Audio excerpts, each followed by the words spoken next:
Hi, everybody. Welcome to the Beached Club. I'm Cherilyn Korber. I'm an indie author and the author of the paranormal series Beached, which is set in the fictional upscale village of Bonfire Beach, South Carolina. My books are available on Amazon, Apple Books, Barnes & Noble, Google Play, and Kobo. Or if you would like a personalized signed copy, you can order directly from me. Just send me an email. I'm happy to do that for you. The first two books in the series are out now, and I've been working on the third book this summer. Every Friday evening, I post a video sharing fun details and backstory about my favorite characters and places in the Bonfire Beach world. I give updates on the progress of the new book, and I do giveaways.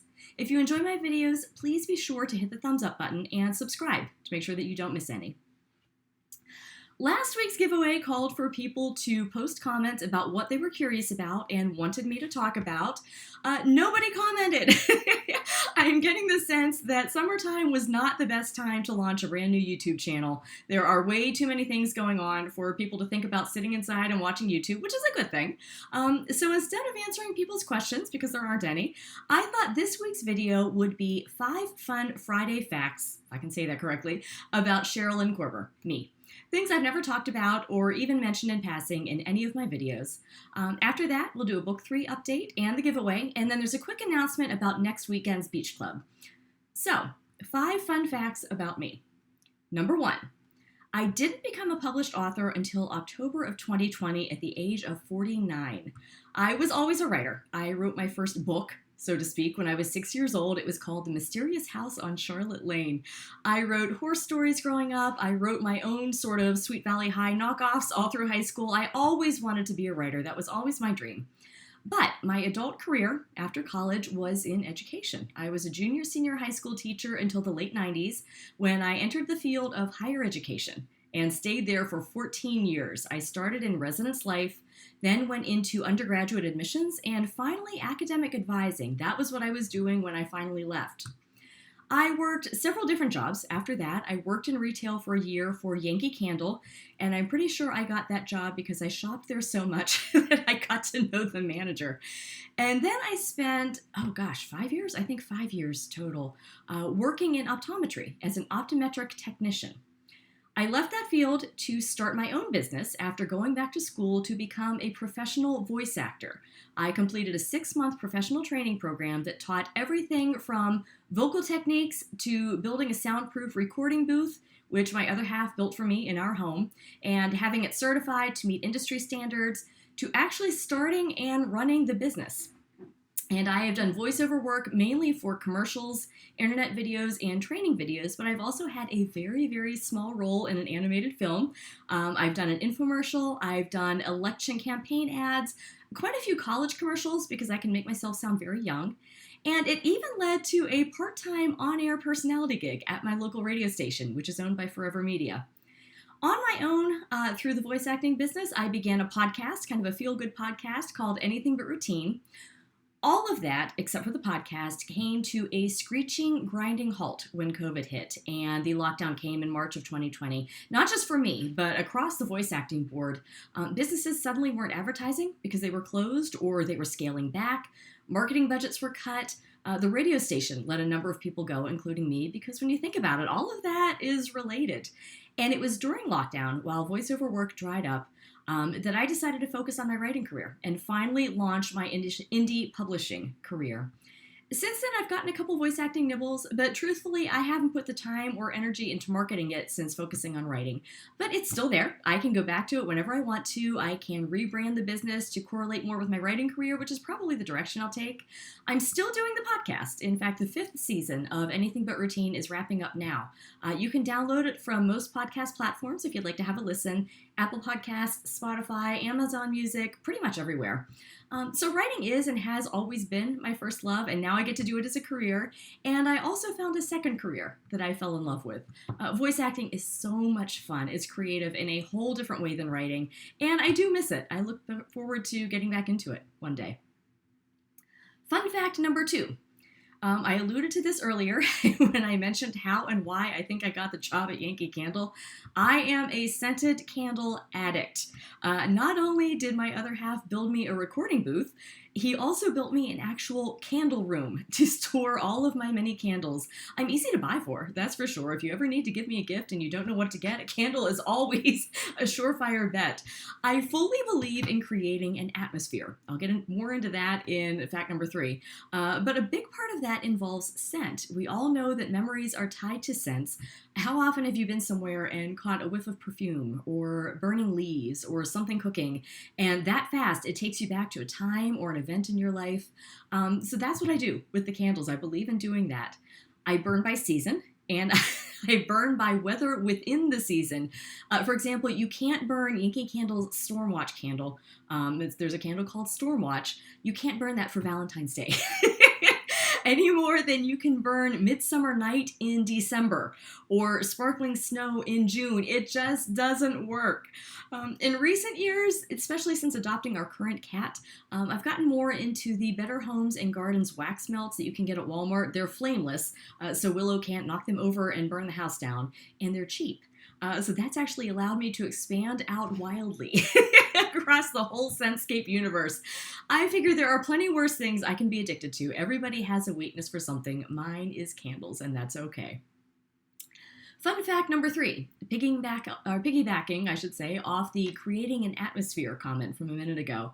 I love to decorate. I am all about creating cozy, inviting homes and spaces, and earlier this summer, I went back to school again and earned my certificate in interior redesign, which is decorating, interior designing, using what you already have, rather than going out and buying all new things to decorate a room or a house. So it's interior redesign that I got my certificate in. For example, if you were merging 2 different households, how to incorporate all of those things from 2 different places into one cohesive decor.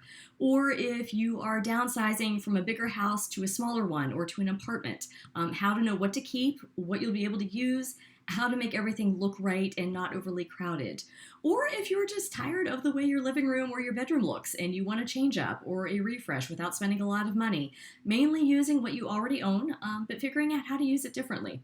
This is another creative field I always wanted to pursue and learn more about, and I finally did it this year. I haven't yet given much thought to starting this particular business of mine, but like my voice acting business, it's there. I have the knowledge now, and it'll be there when I'm ready to start. It's exciting to have another venture to launch. I'm really excited about it and looking forward to it. Fun fact number 4. I love reality TV. Not all, just a select few shows.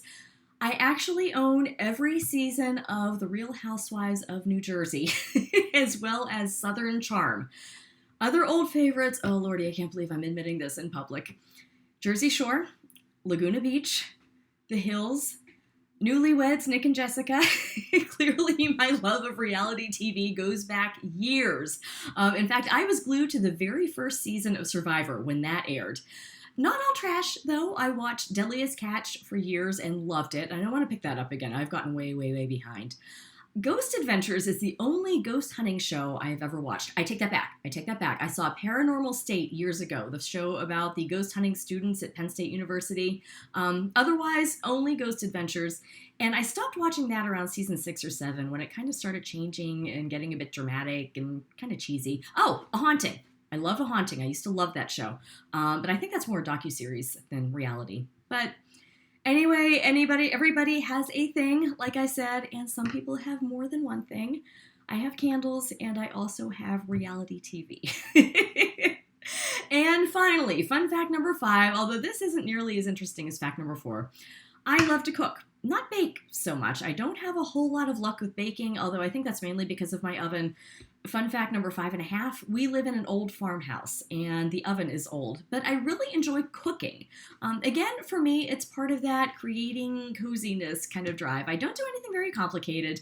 I couldn't tell you one spice or seasoning from another, but I can follow recipes. I experiment some. I love my crock pot. I use it year round, and I especially love using it on cold or rainy, stormy days. My other half loves to grill, so we grill year round, both meats and veggies. I have the cookbook The Last Dinner on the Titanic, which, fun fact number 5 3/4, I'm a Titanic buff. I've made a few things from that, which is really interesting, the way people used to eat. Oh my gosh, how did they eat all of that in one sitting? There's like 12 courses in one meal. We don't do all 12. We don't do that. But like I said, I guess this is sort of a boring fact after the other facts. But the bottom line, I love to create an atmosphere. Maybe that's why I like to write. I love to create a home. I just love to create, period. I guess that's me in a nutshell. I'm a creator. So speaking of creating, those are your 5 facts. On to the updates now. Book 3. I have yet another confession to make, which is that there was no progress on Book 3 this past week. Getting over COVID has meant catching up on stuff that didn't get done while I was down with it, namely stuff outside the house in public with other people now that I finally can. In addition to that, this brings me to the announcement about next week. I will be on vacation next week, so I've been getting ready for vacation. This means no Beached Club next Friday night, unfortunately. After next week, however, it's back to it for the last few weeks of the summer. That means 3 more videos total and at least 1 more sneak peek scene from Book 3, if not more. We'll see if I can do a few more for you. In the meantime, while I'm gone, something I haven't mentioned for a while that I wanted to remind you of is my 80s on the 8s series on the Cherilyn Korber Facebook page. I collect vintage 80s young adult books and series, if you remember, and we've been reading the first book in the Sunset High series. Here it is. On every date that ends in 8, I post a written chapter summary. If I can tilt it there so you can see it. We're almost done with the first book. I think there's only 2 chapters left before we move on to the second book in the Sunset High series. And I would love for you to join us. It's just fun. Books have changed so much over the years, and the 80s is a time frame all its own in a lot of ways. A more innocent one than the things that are going on in the world now. So this is good escapism. Like I said, this is over on my Facebook page, which is just Cherilyn Korber.